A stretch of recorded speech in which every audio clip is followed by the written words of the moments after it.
Mga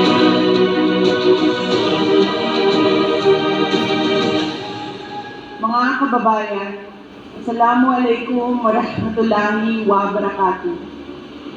Madayaw, mayong adlaw kaninyong tanan. Magandang araw sa inyong lahat.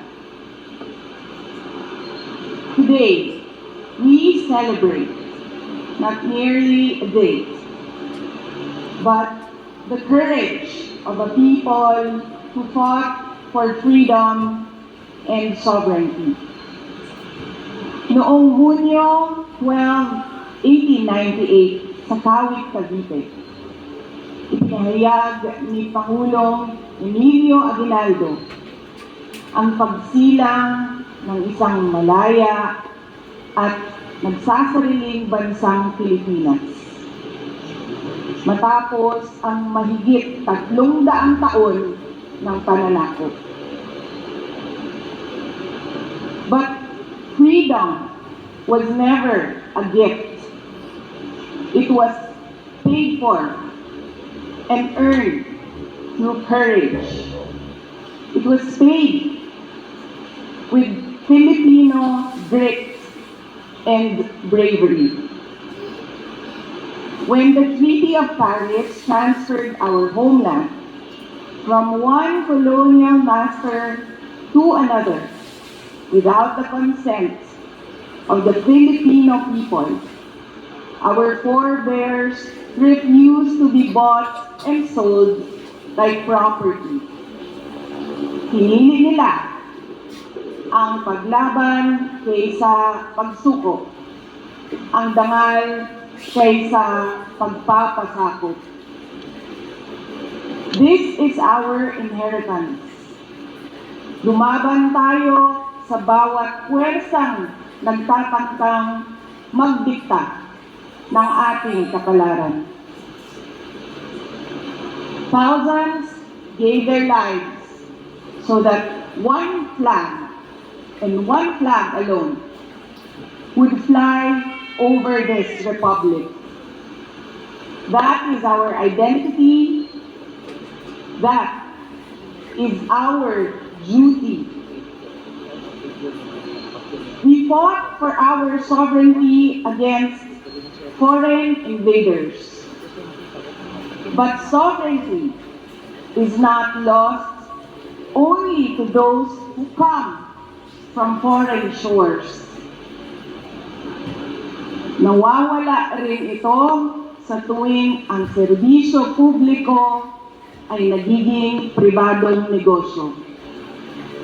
Kung ang mga opisyal ng gobyerno ay sindikato sa pagnanakaw ng pera ng bayan.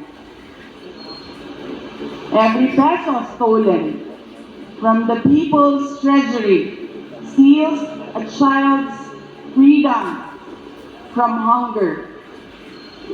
It steals a student's freedom from illiteracy or substandard education. It steals a patient's freedom to obtain quality health care.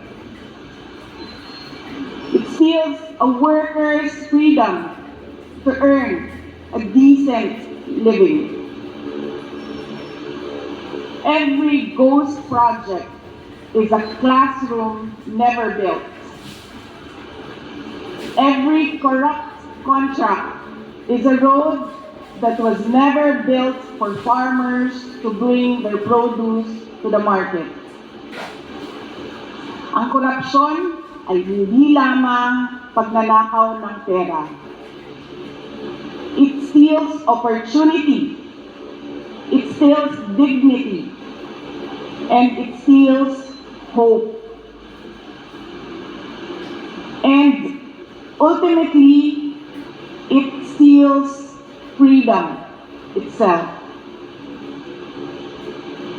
Rizal, Bonifacio, Luna, and thousands of other Filipino heroes fought so that every Filipino could live, with justice, dignity, opportunity, and hope. Mga kababayan, freedom is never permanent unless it is defended.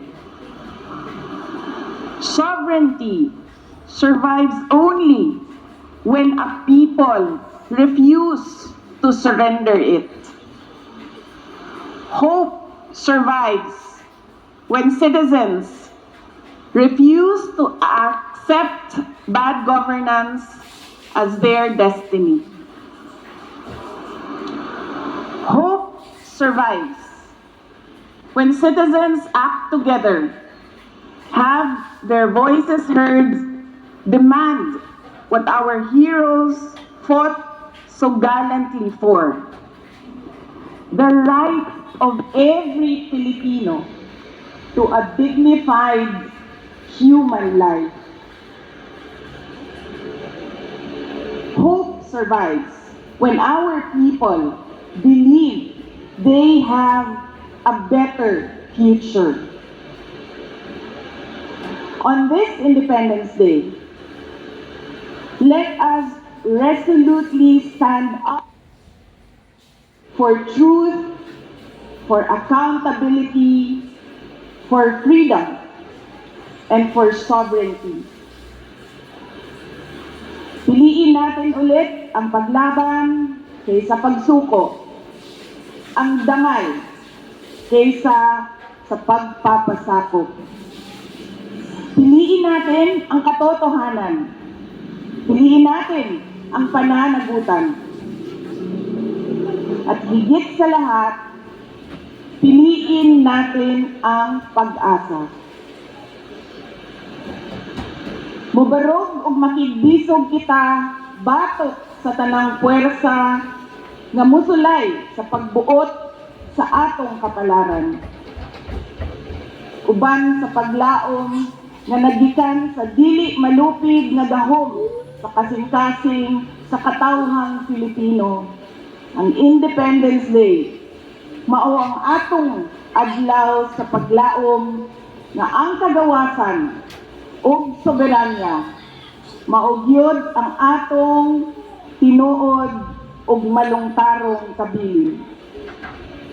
Mga kababayan, ang lahat ng ginagawa natin ay para sa Diyos, sa bayan, at bawat pamilyang Pilipino. Syukran.